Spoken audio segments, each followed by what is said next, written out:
Hello everyone, my name is Chrissy and welcome to my channel. I'm right now in the parking lot of one of my doctor's offices waiting for an appointment, and I have quite a little bit of time, so I decided to do a review. My apologies if you hear weird sounds like car doors being shut. But I'm here to review Caught Dead-Handed by Carol J. Perry. This book is the first in a Witch City Mysteries series. The main character is Mara Lee Barrett, and she goes by Lee.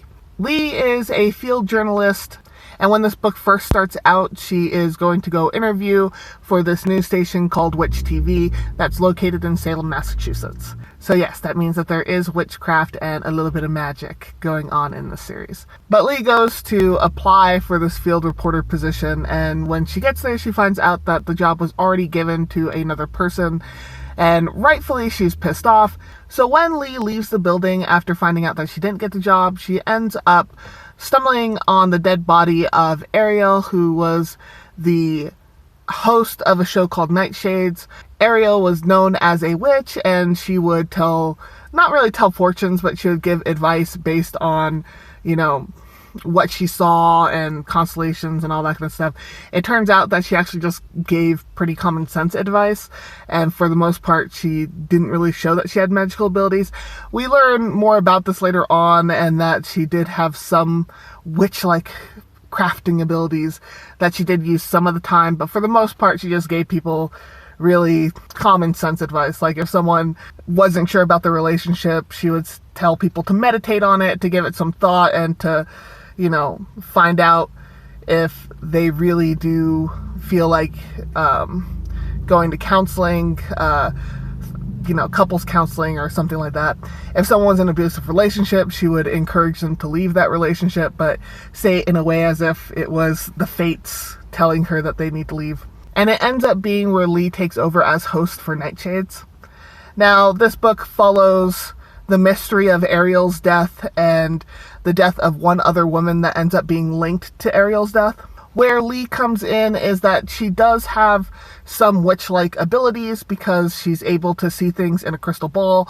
This is something that was manifested in her childhood, but she didn't really pay too much attention to, and she didn't really thoroughly investigate into to try and craft her abilities, so she kind of pushed it to the back of her mind. And then to find out that she still had this ability as an adult, so now she's trying to use what she sees to help find the person responsible for this murder investigation. So to start off with plot, this is a fairly basic mystery novel. You have murders at the beginning, then clues, come in chapter by chapter where people reading along can put together the pieces. And I think as a reader, you can get to the conclusion more quickly than the characters. It's a fairly straightforward mystery. It wasn't anything that was surprising or shocking of what ended up happening at the end. The writing is fairly clean and straightforward. We follow the point of view of Lee. It's first person, and she doesn't get flowery in her descriptions, and in fact it's more action and thinking back to certain things rather than having too much description of setting around. So if you're really big on setting, on finding out what a place looks like, this may not be the best in terms of it. It very much follows more action oriented, what people are doing, how people are looking, and those kind of things. I thought the dialogue flowed nicely. There wasn't really too many places where I felt that the dialogue was stiff or odd or wonky in any places. Rather, it just flowed pretty nicely, and for the most part, I could see people speaking in that way. Something that I did wish was that the characters were more vibrant. With the exception of one or two, they were all pretty two-dimensional for the most part. Like, the sheriff, he was, a nice enough guy, but you didn't really get to know him. I have a feeling he's going to come more into play in other books. Then there was the aunt. She was a really nice lady. She had a lot of connections, but she didn't really have a lot of depth to her. Once again, I think that this is a character that the more books that there are, the more that you're going to get to know her, and that she'll be fleshed out. Lee herself as a character was fairly okay. I liked Lee well enough. There wasn't really too many things that set her apart from other main characters in mystery novels or in other books that are main characters. It seems like Lee, with the exception of her abilities to see in crystal balls, is just a fairly relatable person. Her husband had passed away a little while ago, and she's trying to, not so much get back on her feet, but rather move on with her life and follow her career choices. There wasn't a lot that stuck out about her personality that is unique. I don't think that's necessarily a bad thing. I think that it makes her very relatable to people who are reading about her. I just do wish that there was more vibrant characters rather than the people who you have a feeling did kill Ariel. So there is one thing in this book that makes me very hesitant to recommend it to people, and it is going to contain spoilers. So if you want to read this book and you think that it's something that's up your alley, by all means skip this part or close the video now, because I'm going to be sharing some spoilers. One thing that would stop me from recommending this book to people is how it kind of treats dissociative identity disorder. The person responsible for the murders ends up having dissociative identity disorder, and it didn't surprise me when this was revealed in the book. In fact, you could kind of see it coming a mile away, about like halfway, 3/4 of the way through.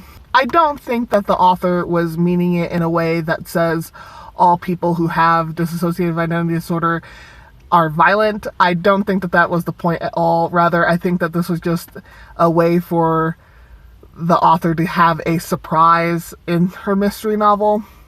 It just, for me, didn't work out as well as I think the author would have hoped, mainly because it felt very much like a trope that ends up happening. You have quite a few movies and books where they use someone who has a mental illness as that they're going to be violent towards other people, and it's just a way for it to be shocking rather than having an actual nuanced conversation. So I think that's more where I'm getting at, is that if you are looking for a nuanced conversation about mental illness and about dissociative identity disorder, then this may not be the book to go to. It very much just follows formulaic mystery novels, and I don't think that that's necessarily a bad thing. It's just it wasn't surprising. It didn't really add anything to the book, I felt. I actually felt that she could have gone a whole different way with another character being responsible for the murders, and it would have made just as much sense as the person who did commit the murders. So you take it for what it is, I suppose. There's also the same person who has this dissociative identity disorder is also a person who is trans, so it kind of felt like the person who has the most diverse identity sets ends up being the villain and ends up being all one person. And I don't think that the author meant anything bad by that. I think that she was just trying to be shocking in this character and shocking as far as who did it. It just kind of fell a little bit flat to me. I felt like it really made this character, who could have been such a complex person, into a little bit more of a 2D character, because all of a sudden now their trauma and the things that they went through in their past now just boils down to that they want kind of, not so much revenge, but they want to take that out on people around them, or that they're willing to kill people in order for those things not to get out. And I felt that that was a little bit of a shame that that's what that character ended up ultimately being boiled down to. Overall, this is not a bad book by any means. It was a nice kind of light mystery read. I don't know if I'll read the others in the series. Guess I'll see how I feel about it. But that's it for my review. Thank you so much for watching. If you like this video, please give it that thumbs up. If you like seeing my face talk about books, hit that subscribe button. And as always and forever, may you get lost in a book.